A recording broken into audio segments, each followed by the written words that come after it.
따는 밤을 새워오는 벌레는 부끄러운 이름을 슬퍼하는 까닭입니다. 안녕하세요. 김나비 시 읽어주는 마을 시인 김나비입니다. 오늘은 별을 노래한 시인 윤동주에 대해서 이야기해 보겠습니다. 윤동주 시인은 1917년 12월 30일 만주 북간도 명동촌에서 태어납니다. 명동학교 교원이었던 아버지 윤영석과 어머니 김용의 3남 1녀 중 맏아들로 태어나는데요. 그가 태어나기 석 달 전이었던 9월 28일 친정에서 살던 고모 윤신영이 아들 송몽규를 낳았죠. 고종사촌 관계인 윤동주와 송몽규는 한 집에서 태어나 후일 죽음에 이르기까지 평생의 동반자가 되었습니다. 그는 1945년 옥사하기까지 27살의 짧은 생을 살다 갑니다. 그러나 그가 태어난 지 100년이 지난 오늘까지도 우리 가슴에 뚜렷하게 살아 있습니다. 저는 개인적으로 윤동주님의 별 해는 밤을 너무 좋아하는데요. 윤동주 탄신 100주년이 되던 해 중국에 가서 한중교류 차원으로 낭송을 하기도 했습니다. 당시 중국 명동촌에 있는 그의 생가에 가서 절을 하고 그의 무덤에 가서 술을 따르고 오기도 했는데요. 너무 작고 초라한 그의 방과 아무도 돌보지 않아서 무너져가는 그의 무덤을 보고 왠지 모를 죄책감이 밀려들었습니다. 소년기의 윤동주는 내성적이면서도 의연했고 씩씩했다고 합니다. 재봉틀로 해진 교복을 직접 고쳐 입었고 항상 책 속에 파묻혀 살면서 창작에 몰두했다고 하죠. 1931년 명동 소학교를 졸업한 윤동주는 송몽규, 김정모와 함께 인근 대랍자에 있는 중국인 소학교에 6학년에 편입해서 1년 동안 공부를 합니다. 그의 시 별 해는 밤에 나오는 폐, 경, 옥 같은 이름을 가진 소녀들을 만났을 것으로 추측되는 시기입니다. 그 소녀들이 나오는 별 해는 밤을 읽어드리겠습니다. 별 해는 밤. 계절이 지나가는 하늘에는 가을로 가득 차 있습니다. 나는 아무 걱정도 없이 가을 속의 별들을 다 헬 듯 합니다. 가슴 속에 하나 둘 새겨지는 별을 이제 다 못 해는 것은 쉬 아침이 오는 까닭이요, 내일 밤이 남은 까닭이요, 아직 나의 청춘이 다하지 않은 까닭입니다.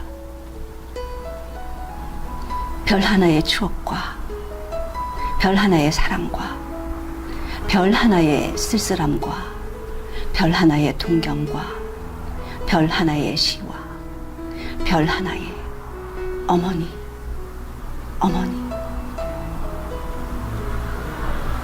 어머님, 나는 별 하나의 아름다운 말 한마디씩 불러봅니다.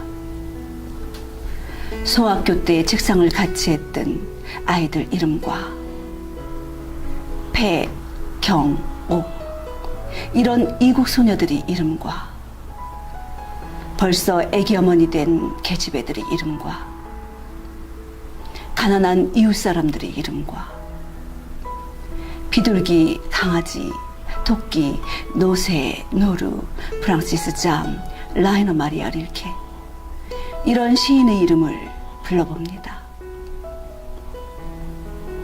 이네들은 너무나 멀리 있습니다. 별이 아수리 멀듯이.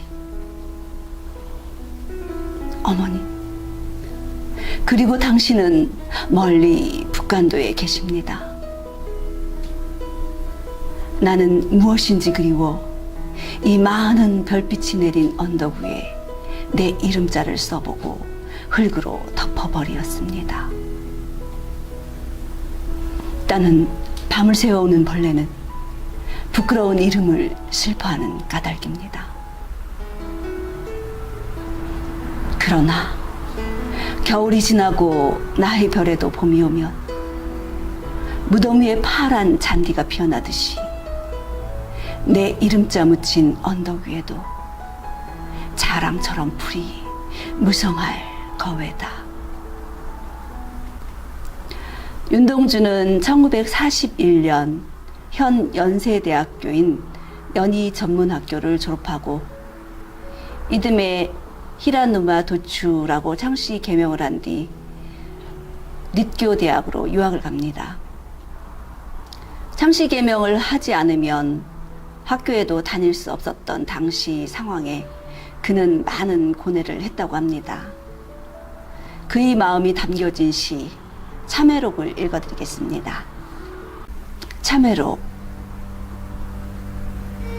파란 녹이 낀 구리 거울 속에 내 얼굴이 남아있는 것은 어느 왕조의 유물이기에 이다지도 욕될까. 나는 나의 참회의 글을 한 줄에 줄이자 만 24년 1개월을 무슨 기쁨을 바라 살아왔던가. 내일이나 모레나 그 어느 즐거운 날에 나는 또 한 줄의 참회록을 써야 한다. 그때 그 젊은 나이에 왜 그런 부끄러운 고백을 했던가. 밤이면 밤마다 나의 거울을 손바닥으로 발바닥으로 닦아보자. 그러면 어느 운석 밑으로 홀로 걸어가는 슬픈 사람의 뒷모양이 거울 속에 나타난다. 이 작품은 치욕스러운 역사를 경험한 화자가 암울한 시대에 무기력하게 살아온 자신의 삶을 성찰하며 느끼는 부끄러움과 고뇌를 고백하는 시입니다. 같은 해 10월 도시샤 대학 영문과에 입학한 그는 1943년 7월 14일 치안유지법 위반 혐의로 교토 시모가모 경찰서에 체포되어 징역 2년형을 받고 후쿠오카 형무소로 옮겨지지만 1945년 2월 16일 해방을 보지 못하고 27의 젊은 나이로 옥살을 합니다.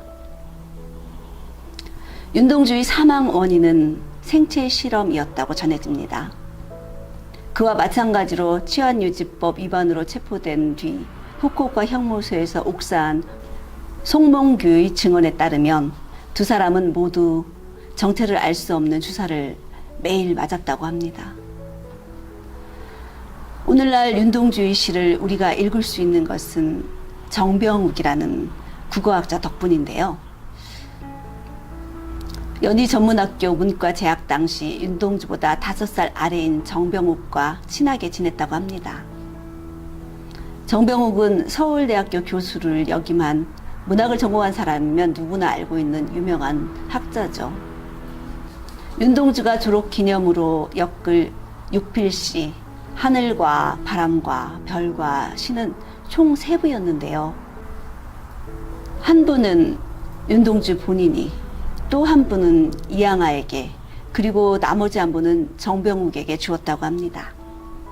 이양아는 윤동주에게 그의 시 십자가, 슬픈 족속, 또 다른 고향 등의 작품이 일본의 검열에 걸릴 것을 염려해서 시집 간행을 미룰 것을 충고했다고 합니다.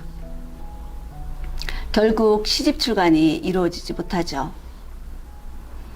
정병욱은 징병으로 끌려가면서 윤동주가 준 시를 보관해 줄 것을 어머니에게 부탁했고, 정병욱의 어머니는 마루를 뜯고 항아리에 넣어서 그 안에 보관을 했다고 합니다. 그것이 결국 우리에게 전해진 것이죠. 정병욱이 없었다면 어쩌면 우리는 이 아름다운 시들을 못 봤을지도 모르겠습니다. 윤동주는 광복 6개월을 앞둔 1945년 2월 16일 죽음을 맞게 됩니다. 위에는 윤동주의 아버지 윤영석과 당숙 윤영춘이 일본으로 와서 화장한 후 북간도 용정 동산교회 묘지에 묻었다고 합니다. 자식을 앞세운, 그것도 남의 나라에서 생체 실험으로 보낸 부모의 마음은 어땠을까요? 생각하면 가슴이 저려옵니다.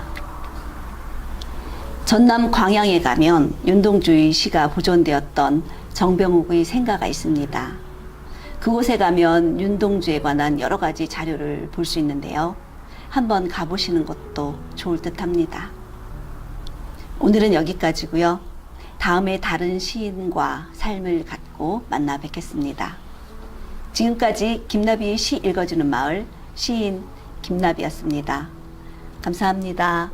구독, 좋아요 눌러주세요.